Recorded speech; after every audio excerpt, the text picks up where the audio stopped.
Today on Special Edition TV, bringing all stakeholders together to allocate water resources in southern Alberta, Canada.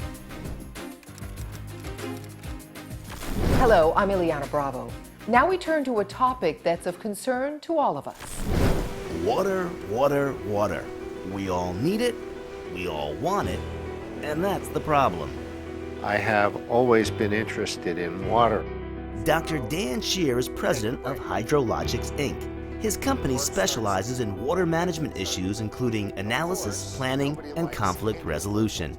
We do things that are frowned upon by standard mediation firms. We participate in the development of alternatives. We suggest alternatives to the collaborative process. The current water problem being tackled by Hydrologics is in southern Alberta, Canada, the South Saskatchewan River Basin. Water demand in this region has dramatically increased. Agriculture, the population, and light manufacturing are all competing for limited water resources. The problem will be made more complex by the fact that water will become shorter in southern Alberta as the years go on due to climate change, due to the melting of the glaciers. But I don't see this as an insoluble problem. We live in a province where there's almost unprecedented growth, both in population, in industrial development. Those guys did 800 instead of... David Hill is the program director for the Alberta Water Research Institute. I think we've come to a realization that there probably isn't enough of everything for everybody to get all they want all of the time. And so there are some limits. And where we're working now is to try and understand what those limits are. Maureen Bell is an environmental lawyer who started a company called Water Rights, Inc. The more information people have, the better able they are to make decisions. It doesn't necessarily eliminate conflict, but it certainly makes it easier for people to understand the limits to the conflict. Hydrologics meets with representatives from each side of the water issue and works to find common ground. If we can get them to work together, we can get them to a solution where everyone can win. It's not our job to tell them which choice to make. What we expect you to do is to tell us what's good and bad about the alternatives. But the facilitator can't do it alone. To make the process work, you need some group to bring the parties together. In this situation, it's the University of Lethbridge. Well, I think the role of a university is to engage the public in active debate on issues that concern them. The reason why we got involved in water research was that we have no stake in water research. Dr. Dennis Fitzpatrick is the Vice President for Research for the University of Lethbridge. Universities don't care one way or the other on making water policy decisions. So universities tend to move into areas in which they can take knowledge, they can codify the knowledge, and they can translate that information into a way that people can understand it and they can act on it. This is what it looks like. It's pretty. One of Hydrologic's mediation tools is a computer modeling program called OASIS. OASIS was built to combine a planning model and an operational model. It's very important when you're planning to do realistic operations. In order to help facilitate dialogue among the stakeholders vying for water resources in the South Saskatchewan River Basin, the University of Lethbridge not only is hosting the OASIS model, it has also been hosting sessions like this one, where the stakeholders actually come together to find mutually beneficial solutions. The model is actually something on which you build discussion and discover what people want, and then see if you can deliver it. And so this exercise has brought together people who may not have normally been in the same room with each other, may have viewed each other as the opposition, or maybe in some cases even the enemy. Anytime you can model something, it lets you look at decision making without having to actually go through that real experience. And as your models become close to reality, then you can refine your decision making. Another thing a model does is it lets you test whether you know enough The OASIS software analyzes the massive amount of information entered into the computer.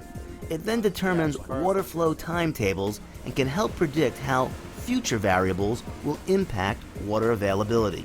The OASIS model is primarily a model of hydrology. It deals with patterns of water, when it will be available, how much will be available, where it will be available. Dr. Stuart Rood is a professor and on the board at the University of Lethbridge.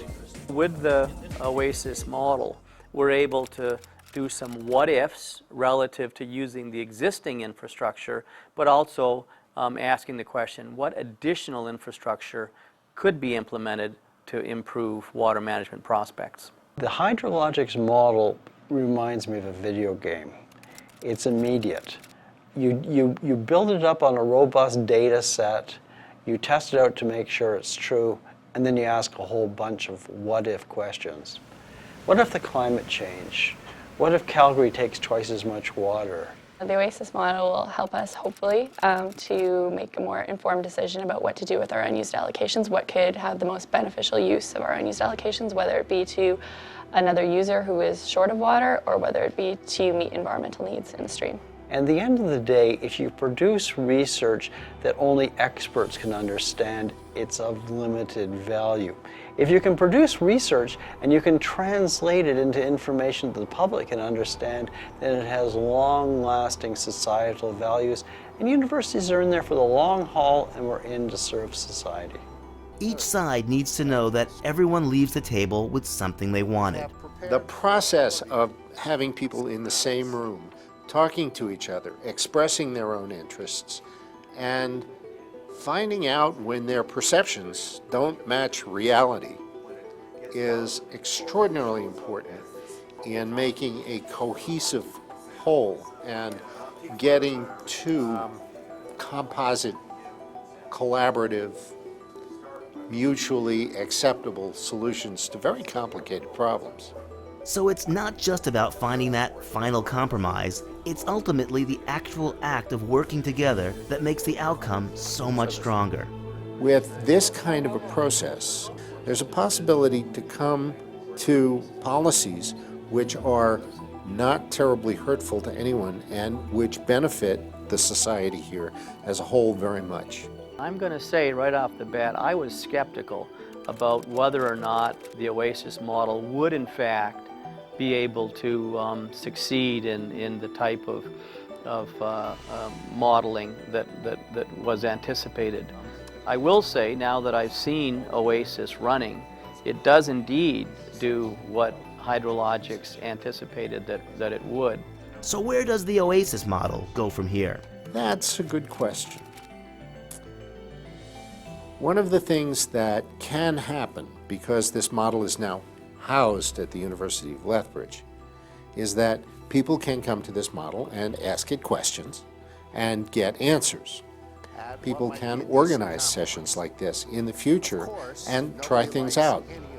And if enough people begin to come together and figure out what they really want to do, then politicians, instead of being presented with their normal choice of bad alternatives, will be presented with choices of good alternatives. Knowledge makes stupidity more difficult. Doesn't make it impossible, but it makes it more difficult. And there's a good chance that something good will happen. I'm Steve Greenberg reporting. Until next time, for Special Edition TV, I'm Ileana Bravo. Find Hydrologics at 410-715-0555 or on the web at hydrologics.net. To reach Special Edition TV, go to specialeditiontv.com.